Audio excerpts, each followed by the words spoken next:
स्वयं अपने ऊपर डाल लिया।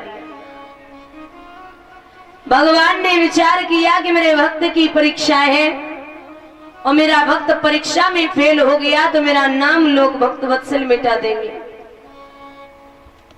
इसलिए 49 पवनों को इशारा दिया जाइए, जो शीतला चीर है वो प्रहलाद के ऊपर करके आओ, जो अग्निया चीर है वो सहिका के ऊपर करके आओ।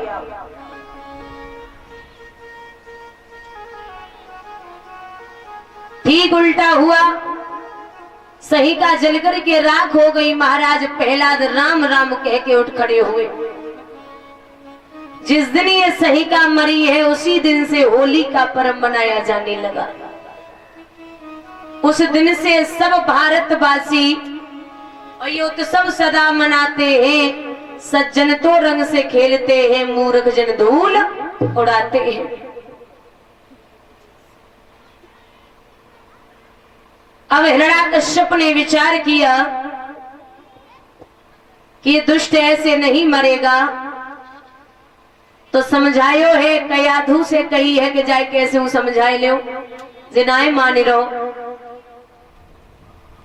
तो कयाधु बोली बेटा मान जा। अरे वो तुम्हारा बैरी है, काय गुनाए मान रहे हो। तो प्रहलाद बोले है कि मैया तू ना जाने मेरा पिता पापी पाखंडी और अहंकारी है, भगवान कोई दूसरा है। क्या बोले प्रहलाद? अरे राम रटना घनश्याम रटना, घनश्याम रटना, बेटा को लाग रही राम रटना।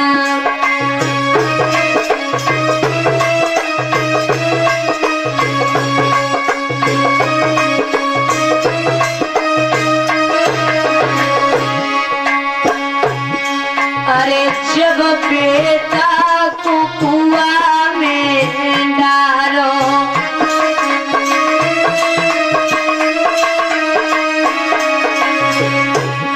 तब रस्सी को रूप धरोरी अपना, बेटा को लाग रही राम रटना।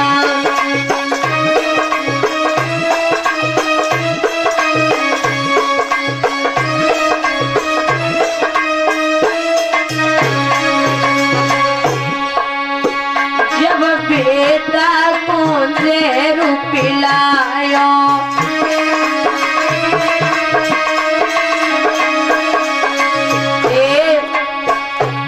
तब अमृत को रूप धरोरी अपना, बच्चा को लाग रही राम रटना।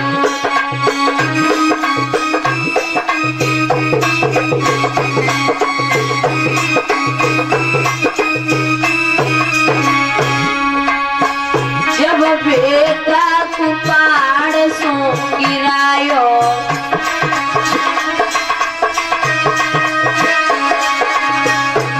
तब पलना को रूप धरोरी अपना, बपूत को लाग रही राम रटना।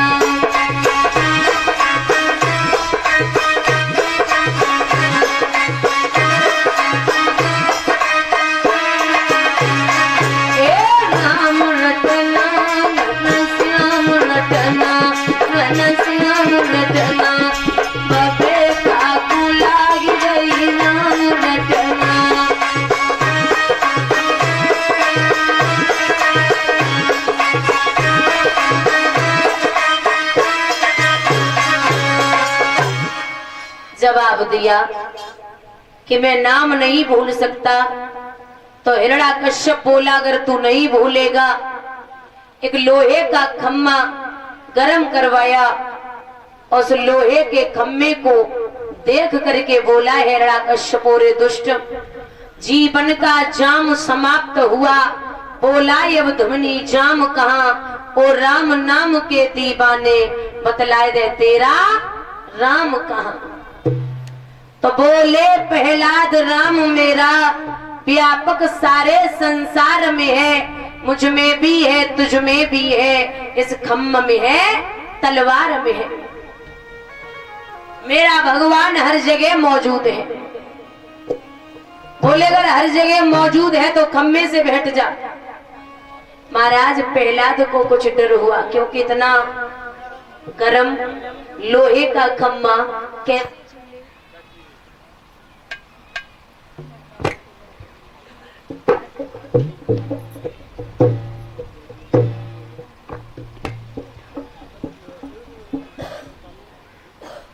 हेलो,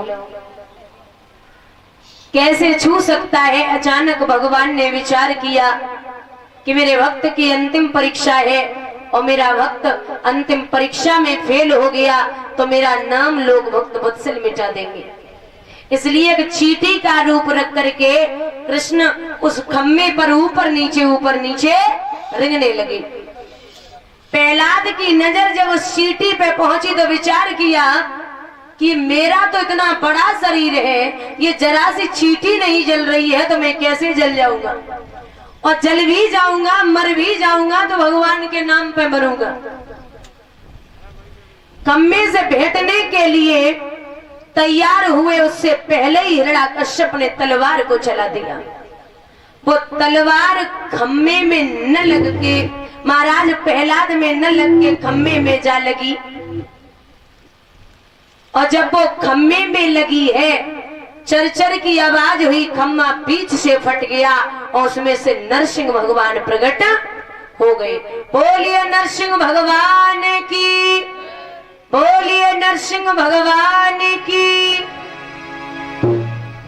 नरसिंह भगवान प्रकट हुए, हिरण्याकश्यप को पकड़ लिया और जवाब दिया है कि तू अपने वरदानों की याद कर।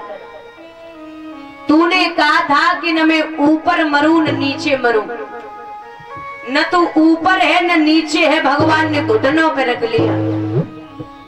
तूने कहा था न भीतर मरूं न बाहर मरूं, न तू भीतर है न बाहर है, भगवान ने बीच चौखट पे रख लिया।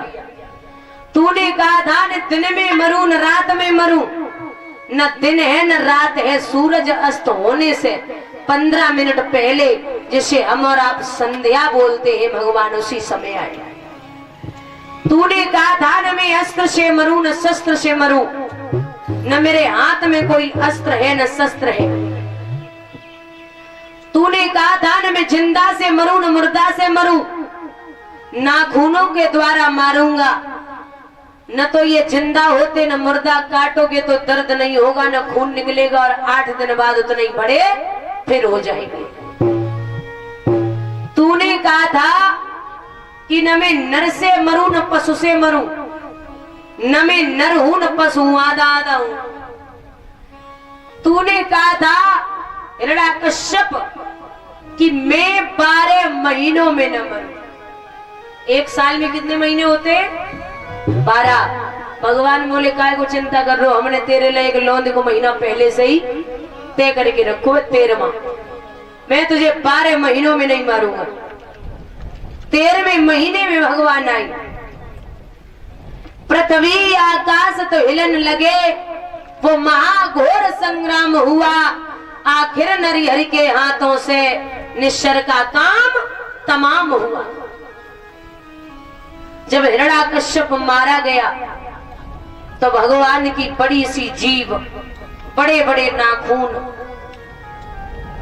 देवी देवतागण पीछे हटने लगे। लक्ष्मी मैया बोली हम देख रहे, क्या बात है, सब भाग रहे हो? हम देख रहे प्रभु काय को गुस्सा है। अच्छा एक बात और बता दे, पति चाहे कितने भी गुस्से में क्यों ना हो, औरत सज धज करके एक बार मुस्कुरा दे, सब गुस्सा शांत, गुस्सा खत्म। लक्ष्मी बोली हम जा रहे, देख रहे कितनी गुस्सा में है। तो मैया लक्ष्मी चली। अच्छा एक बात और है भैया, लक्ष्मी जो होती है वो 2 प्रकार की होती है, एक लक्ष्मी और एक मां लक्ष्मी। लक्ष्मी की सवारी है उल्लू। लक्ष्मी उल्लू पे बैठ के आती है। एक बार उल्लू ने जवाब दो, मैया तेरी दुनिया पूजा करे, हमें कोई ना पूजे। सो मैया लक्ष्मी बोली कবে पूजा होती है? बोले दीपावली को। बोलते एक काम करो, दीपावली से 11 दिन पहले तुम्हारी पूजा हुई है। दीपावली से 11 दिन पहले त्योहार होते है, कौन सो? करवा चौथ। मैया बोली जितने दुनिया के उल्लू है सब करवा चौथ के दिन पूजे जी। बोलिए गोविंद भगवान की। तो भैया भगवान ने जब मैया को देखो तो अट्ठाहस करके हंसे। प्रहलाद को इशारा दिया, जाओ वत्स पिता की गोदी में बैठो। तो प्रहलाद जब पिता की गोदी में बैठते हैं, भक्त और भगवान में इतना प्रेम है। परीक्षित कन्हैया भगवान नरसिंह अपनी जिह्वा के द्वारा प्रहलाद को चाटने लगे। सभी देवी देवतागण फूल बरसा रहे हैं। कहा है बेटा वरदान मांगो। तो प्रहलाद ने जवाब दियो कि अगर हमें वरदान देना चाहते हो तो एक ही चीज दे दो। क्या? मेरे पिता को वैकुंठ धाम। भगवान बोले तुमने तो कुछ नहीं मांगे पायो। क्यों? मेरे हाथों से जो मरा है वो सीधा वैकुंठ में गया, उसे मांगने की जरूरत नहीं पड़ती। भगवान के नाखूनों में मची खुजली, बड़े बड़े नाखून थे। तो भगवान ने वो नाखून उमर के वृक्ष में चुभो दिए, खुजली शांति हो गई। लेकिन उमर के वृक्ष ने जवाब दिया, नाथ आपने तो नाखूनों की खुजली शांति कर ली, लेकिन मुझे कुछ नहीं दिया। भगवान बोले जा, जो मेरा भक्त तेरे नीचे से होकर के गुजरेगा उसका 1/4 चौथाई का भक्ति का हिस्सा तुझ में प्रवेश हो जाएगा। लेकिन अगर मेरे भक्त ने कहीं 5 बार कह दिया नरसिंह हरे नरसिंह हरे नरसिंह हरे नरसिंह हरे नरसिंह हरे, तो तुझे कुछ मिलने वाला नहीं है। वरदान दिया और वरदान देकर के प्रभु अंतर ध्यान हुए हैं। बोलिए गोविंद भगवान की। श्री सूत जी कहते हैं, सौनकादिक ऋषियों, इन प्रहलाद की तीसरी पीढ़ी पर एक राजा हुए हैं जिनका नाम है विरोचन। क्या नाम है? विरोचन। महाराज उन विरोचन के पुत्र हुए राजा बलि, जिन्होंने 101 यज्ञ पूर्ण करके इंद्र के इंद्रासन को वश में कर लिया था। ऐसा था वो राजा। देवताओं की मां ने सोचा कि ये राक्षसी वंश का है, तो इसलिए ये गद्दी का अधिकारी अगर बना रहा तो सब प्रलय आ जाएगी। इसलिए तपस्या की है देवताओं की मां अदिति ने और कश्यप ने। राक्षसों की और देवताओं की माएं अलग अलग थी, पिता एक ही थे। देवताओं की मां का नाम था अदिति और पिता का नाम था कश्यप। राक्षसों की मां का नाम था अदिति और पिता का नाम था कश्यप। महाराज अदिति और कश्यप ने तपस्या की है। वर्षें व्यतीत हो गई। कितना समय हो गया? 10,000 बरसे हो गई रे, तप कर रहे आए तपदारी।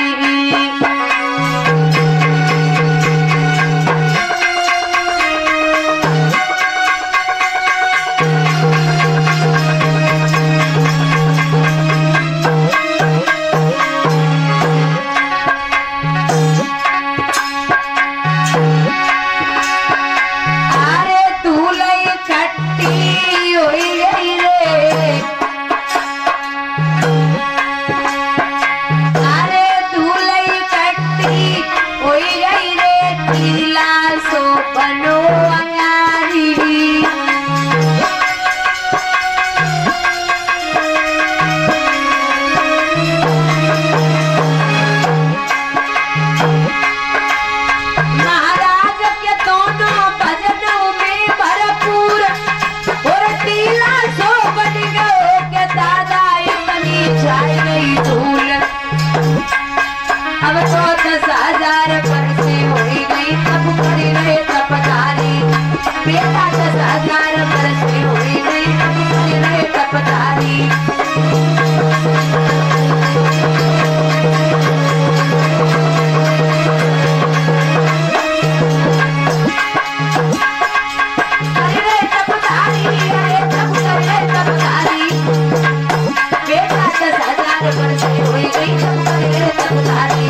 वर्षें व्यतीत हो गई, तपस्या कर रहे हैं। महाराज भगवान प्रसन्न हुए तो देवताओं की मां जो है उन्होंने जवाब दिया है कि हे प्रभु, हमें वर्षें व्यतीत हो गई तपस्या करते करते। भगवान बोले तो क्या चाहिए मांगो। तो जवाब दिया है कि अगर देना है तो हे नाथ, आपके जैसा बेटा मेरे घर में पैदा हो जाए। भगवान बोले मैया, हमारे जैसो बेटा तो तीनों लोकन में होना है और तू हमें ही मांग रही है। लेकिन इतनी तपस्या